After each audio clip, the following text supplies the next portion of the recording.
Dito na lang, i-adjust na natin tong valve niya.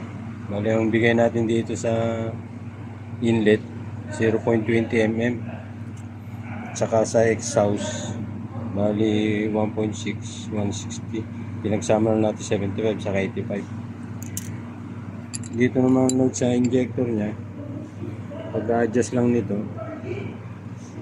pag tama na sumayad lang dito sa kanya, sa rod, bali buka mo lang siya na ikot ng 180 to 240 degree para yun na yung adjust niya. Sabay ang inlet saka injector, pero yung exhaust hindi siya kasabay na ina-adjust. Kailangan iikot pa yung camshaft ng mga 30 degree. Saka naman tayo mag-adjust ng exhaust number 3.